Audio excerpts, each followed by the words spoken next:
Bien, mis hermanos, ahora en el día de hoy vamos a abordar la lección número 11 y es un gozo para nosotros estar compartiendo esta palabra con cada grupo. Y bien, ¿de qué se trata la lección de hoy? Hoy estaremos hablando de una parábola en específico, o mejor dicho, de dos parábolas que se encuentran en dos libros de los evangelios y son contadas con ciertas diferencias de términos, pero se trata de la misma parábola. Y esta es la parábola conocida como la parábola de las minas o la parábola de los talentos. ¿Y de qué trata esto? Trata de el reino de los cielos, de cómo es el reino de los cielos, qué condiciones hay en el reino de los cielos, y acerca de nuestro trabajo en ese reino. Y vemos que el libro de Lucas, capítulo 19, versículos 11 al 12 dice: Oyendo estas cosas, prosiguió Jesús y dijo una parábola, por cuanto estaba cerca de Jerusalén, y ellos pensaban que el reino de Dios se manifestaría inmediatamente. Dijo pues: un hombre noble se fue a un país lejano para recibir un reino. Jesús proclamando la llegada del reino y cómo se manifestaría en los hombres, entre los hombres, mejor dicho. Y fíjense, sabemos que ese reino se inaugura con la llegada de Jesús, ¿ok? Pero que es incipiente, o sea, que se está presentando apenas y que comienza a hacer su obra entre los hombres, pero que su manifestación plena, completa, es con la venida del Señor Jesús por segunda vez, instaurando ese reino, ¿verdad? Y fíjense que en esos tiempos, entre los que seguían a Jesús, había una confusión muy grande porque la mayoría esperaba que ese reino se manifestara de forma humana, de forma física en ese momento allí. Ellos interpretaban las escrituras y esa interpretación que ellos tenían los hacía pensar esto. Y fíjense que esto hasta los mismos discípulos, los discípulos que estuvieron con el Señor por 3 años, aún después de 3 años el Señor muere, resucita y antes de él ascender, todavía ellos le preguntan. Entonces los que habían reunido le preguntaron, esto es Hechos 1:6. Entonces los que se habían reunido le preguntaron, diciendo: Señor, ¿restaurarás el reino a Israel en este tiempo? Yo creo que el Señor allí diría: por favor, ¿qué he hecho yo durante estos 3 años que estos hombres no entienden? Ellos esperaban un reino. Recordemos, creo que lo vimos en lecciones pasadas, aquel hecho de lo que hablamos de los 3 oficios del Señor, ¿verdad? El oficio profético, sacerdotal y como rey. Y él como rey viene a establecer un reino, ¿verdad? Él como profeta fue el profeta máximo porque anunció el mensaje de salvación, el mensaje definitivo de salvación. Sacerdote máximo, ¿verdad? Porque él ofreció el sacrificio definitivo para nuestra salvación y se ofreció a sí mismo. Y como rey máximo por encima de David, era el que iba a traer ese reino a los hombres. Ahora, los israelitas lo esperaban como un reino que se establecería humanamente. Por eso es que vemos a aquella madre, a aquellos discípulos pidiéndole al Señor: mira, cuando venga tu reino, que el mío esté, los hijos míos estén al lado tuyo, buscando de una vez el acomodo en el gobierno. Porque no entendían, no entendían. Y fíjense que a lo mejor ellos mismos pensaban, cuando leían Amós, pensaban que era así. Amós 9, 11 y 12 lo dice claramente cómo iba a ser, pero yo no lo veo de esa manera.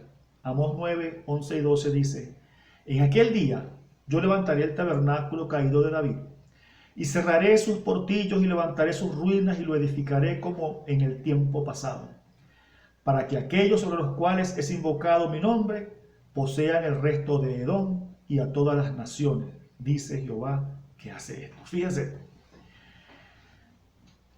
cuando los discípulos le preguntaban al Señor si Él establecería ese reino, es porque en el reinado de David y consiguientemente el de Salomón, Israel vivió su máximo esplendor. Como reino, en esa época fue lo máximo que pudo disfrutar o vivir el pueblo de Israel como reino humanamente hablando. Entonces ellos esperaban que esto sucediera de nuevo, basado en la palabra, pero es que la palabra estaba hablando de un rey superior, no de un rey humano, y estaba hablando de un reino que era para todos, para toda la humanidad, y de hecho Amós lo dice aquí claramente. Él dice: sobre los cuales es invocado mi nombre, posean el resto de Edom, o sea, más allá de Israel, y a todas las naciones. ¿En quién iban a ser benditas todas las naciones? En esa promesa que el Señor hizo a Abraham, ¿recuerdan? Entonces aquí, y a todas las naciones, o sea, ese reino que el Señor iba a restablecer era el reino de Jesús sobre todas las naciones, dando salvación a toda la humanidad. Por eso es que en Israel iban a ser benditas todas las naciones, porque de ahí iba a venir ese rey, Jesús, que iba a dar la bendición de salvación a toda la humanidad, que iba a ser extensiva y no solamente a la gente de Israel. Entonces, por eso es que ellos le estaban preguntando. Claro, ellos esperaban un reino humano. Y fíjense que cuando los discípulos en los hechos le preguntan eso, Él les dice: no es problema nuestro saber eso, mas recibiréis poder. O sea, eso no tiene nada que ver, esto es lo que vale: recibiréis poder y me seréis testigos en todo el mundo y predicaréis este evangelio por toda la tierra. Eso era lo que realmente valía, porque ese reino entonces así. Entonces debemos ir conociendo más, o sea, conocer de qué se trata ese reino. Recordemos que ese reino es el vivir con Dios, con el Señor, plenamente, disfrutando de todos los beneficios del reino espiritual, de ese reino de los cielos, que no tiene nada que ver con las cosas mundanas. Es un reino que no tiene nada que ver con los valores de este mundo. Es un reino que tiene sus valores, que tiene su estructura y que se ha manifestado a los hombres tímidamente, pero que su instauración plena, como ya dijimos antes, será cuando el Señor venga. Y yo le pregunto a usted, quizá es necesario o será necesario cosas de este mundo que va a ser destruido, dice la palabra, que va a ser quemado y que va a desaparecer y que va a haber una tierra nueva y unos cielos nuevos. ¿Acaso algo de este mundo será necesario en ese reino? Definitivamente no. Es un reino superior, es un reino eterno, con valores divinos. Ese es el reino que el Señor quería que ellos entendieran cómo era.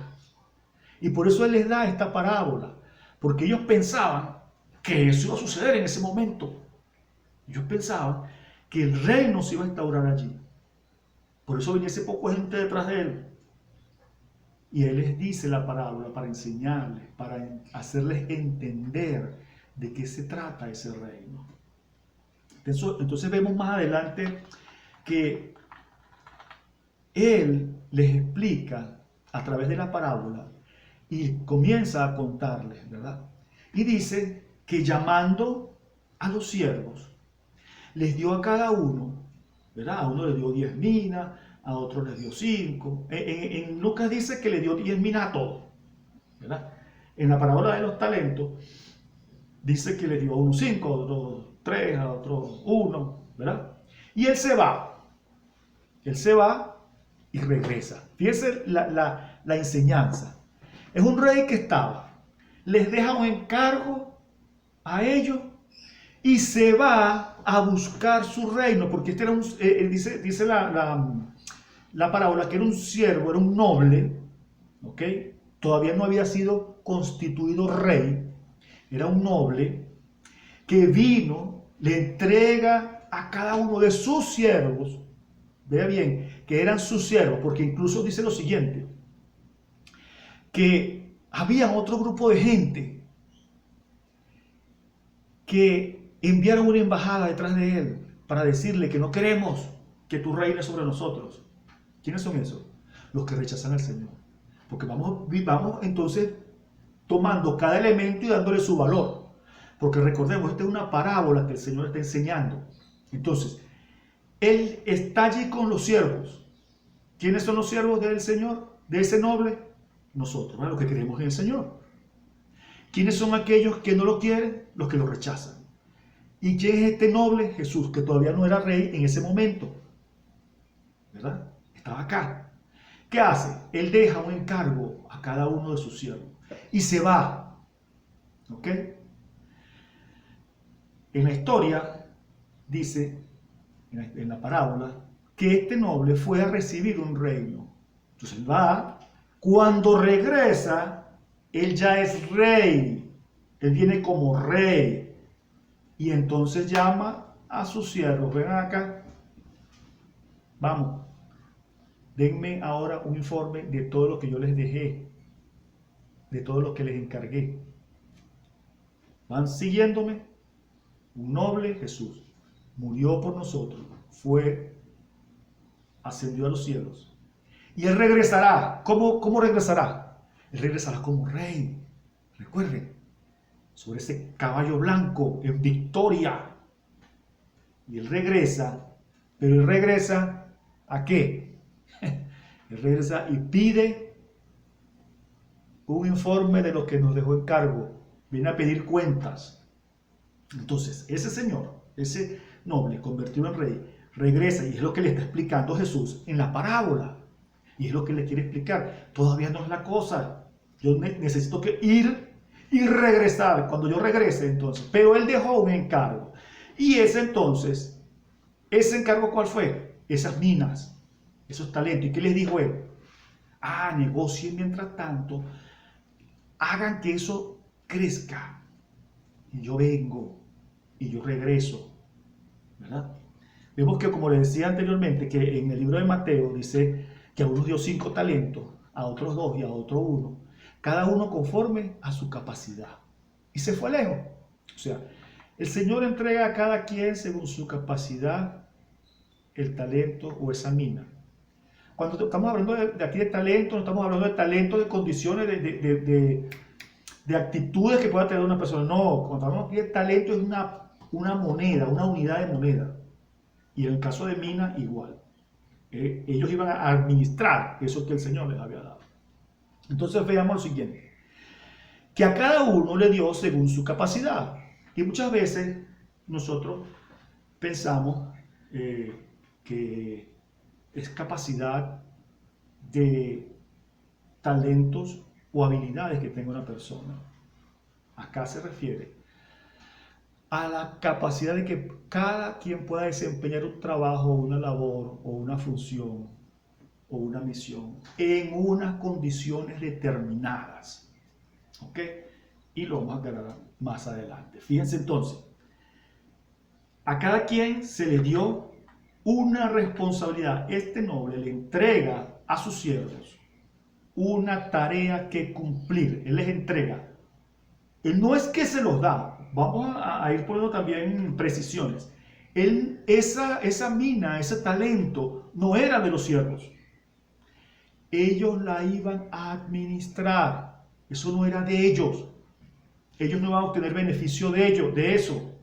Ellos simplemente iban a administrar ese talento y esa mina. Entonces vemos que ese noble regresa. Él recibe su reino, ¿verdad? y regresa y comienza a pedir cuentas. Y fíjense algo bien interesante en esto. Lamentablemente este pasaje ha sido muy mal interpretado por mucho tiempo y la gente ha querido darle una connotación económica y nada más alejado de la realidad. ¿Y por qué nosotros basamos en esto? ¿Por qué decimos esto? Por lo siguiente, fíjense. Vamos a ver qué significa el reino y qué quería Jesús decirle. Fíjense que es muy clara la palabra del Señor. Dice, la gente pensaba que su reino se iba a establecer en ese momento y Él entonces les enseña cómo es que funciona el reino. Y fíjense lo siguiente, vemos que, ¿qué características tiene ese reino? Romanos 14:17 nos dice, porque el reino de Dios no es comida ni bebida, sino justicia, paz y gozo en el Espíritu Santo. Justicia, paz y gozo en el Espíritu Santo, esos son los valores del reino. ¿Acaso estás hablando allí de economía? ¿De bienes? ¿De monedas? Muy claramente le dice, no es comida ni bebida, o sea, no es nada humano.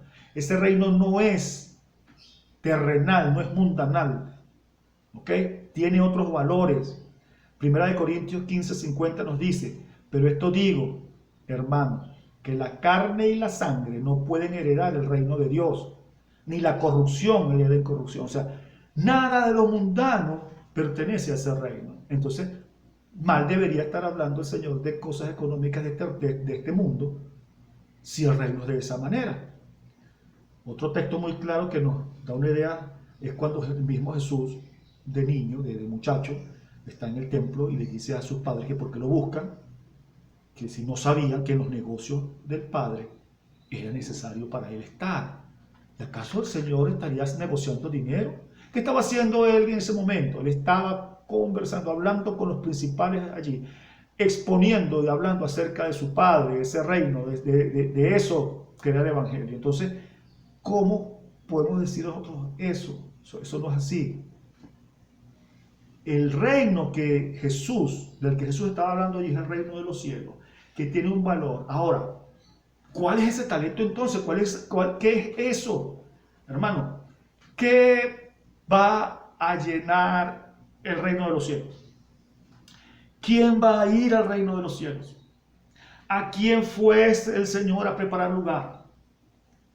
Evidentemente, a las almas, a nosotros. Nosotros somos los siervos del Señor y las almas que no conocen al Señor son las minas, los talentos que debemos ganar, que debemos multiplicar para presentárselos al Rey cuando Él venga. Nosotros no tenemos que estar entregándole al Rey ni nada económico.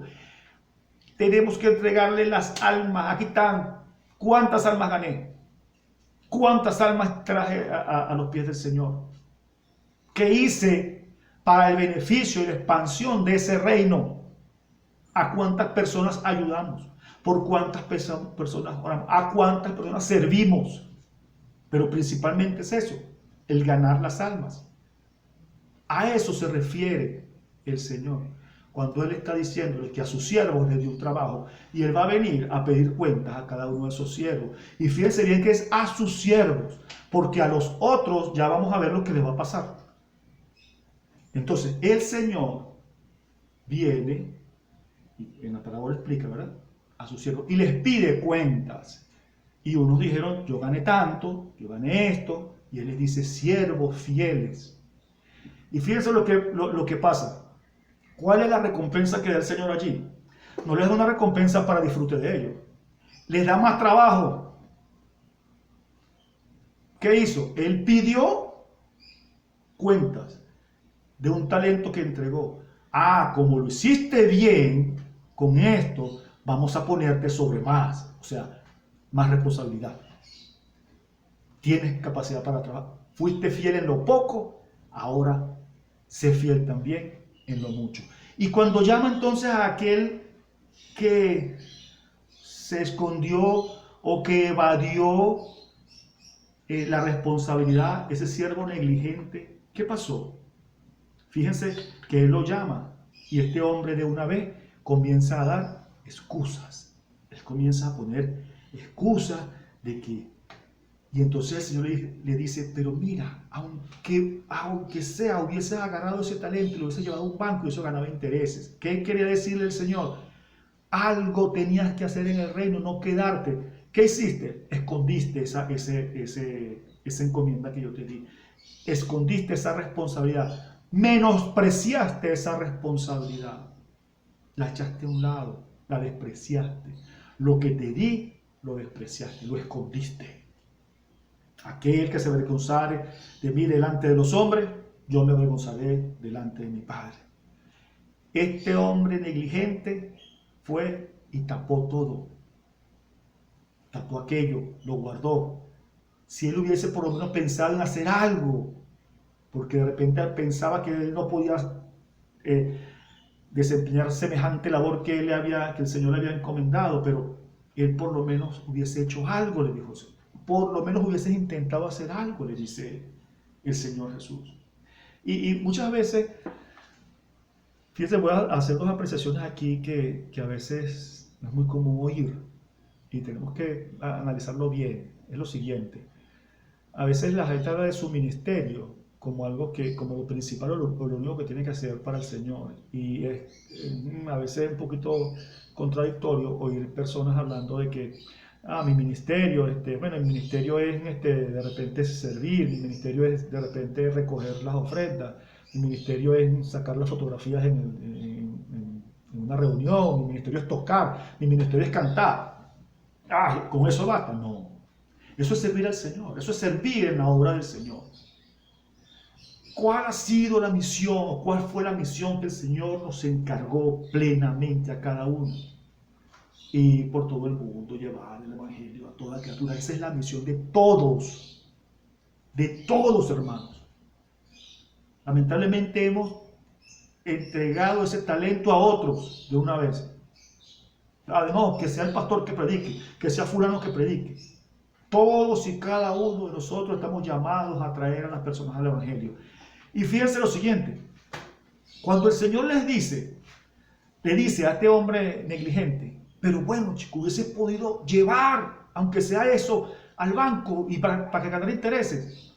Lo que está diciendo es a aquellas personas que piensan que no tienen la capacidad de hablar, de exponer el Evangelio a otras personas. Por lo menos regalen una Biblia. Invítalo a la iglesia, invítalo a oír el programa, invítalo, regálale un libro, sírvele. Si no puedes hablar, haz algo por lo menos para acercar a esa persona al Evangelio. O sea, es hacer, es trabajar, es hacer algo por la obra, por lo menos. Eso sería lo poquito, lo ganar los intereses. Pero, ¿qué es lo que quiere el Señor? Que reproduzcamos esos talentos, que las almas lleguen al Señor y que entreguemos una cosecha grande al Señor cuando Él venga por nosotros. Ahora bien, no nos preocupemos o no tengamos, otra precisión es, no pensemos que por grande que sea la obra, es la obediencia plena que hemos cumplido. No, un momento. A cada quien según su capacidad, dijo el Señor. A cada quien. Y yo no pienso que Felipe tendría menos capacidad que Pedro. Pero Pedro se entregaron miles. Él estuvo en una situación y en un lugar determinado que el Señor lo llevó y cumplió la función. Y Felipe, con el etíope, también cumplió la obra del Señor. Y fíjense que el Señor da igual recompensa al que ganó 2 y al que ganó 5. Y usted dirá, no, pero es que la Biblia no dice eso. Claro, mire, él era más responsabilidad, porque al que sirvió más, le dio más. Pero ¿qué pasó con los 2? ¿Qué les dijo él? Ven, buen siervo. Ven, buen siervo. ¿A dónde van? ¿Entiende? A los 2 les dio el mismo premio, porque ellos obedecieron. Uno ganó 1, porque eso fue lo que él pudo hacer en ese momento y para lo cual Dios lo envió, y otro ganó miles. Hay un caso de un hermano de apellido Chao. Este hermano murió yendo a unas islas donde había unas tribus en el Océano Índico que nunca han oído la palabra del Señor. Y este muchacho, antes de que pudiera poner el pie, o puso el pie en la tierra, así, pero bueno, fue flechado, y no por Cupido, fue flechado por los aborígenes allí y muerto. Quizás ese hombre no ganó un alma en ese momento, pero ese hombre hizo la obra del Señor. Y ese tiene el mismo premio de gloria, de salvación, de entrar a ese reino. Ese premio de entrar a ese reino es el mismo que de repente que va a tener el evangelista que haya ganado muchísimas más almas para él, de diferentes maneras. Es cumplir la misión que el Señor nos ha encomendado. Esa misión que Él nos encomendó debemos cumplirla a cabalidad, completamente. Y es por eso entonces que el Señor hace énfasis en que esos talentos, esas minas, las podamos reproducir, que negociemos, que trabajemos, que les demos, que hagamos la obra del Señor para que las almas lleguen a Él, para que su iglesia crezca. Y cuando Él venga, Él nos pide entonces cuenta y nosotros tengamos cuenta que entregarle. No de cosas mundanas, porque el Señor no nos va a pedir evidentemente cosas mundanas. Ni dinero, ni posición, ni nada, olvídese de eso. Él nos pedirá el trabajo, la cosecha de su trabajo en este mundo para el reino de los cielos. El Señor me los bendiga, mis hermanos, Dios les guarde. El Señor añada bendición sobre su palabra en esta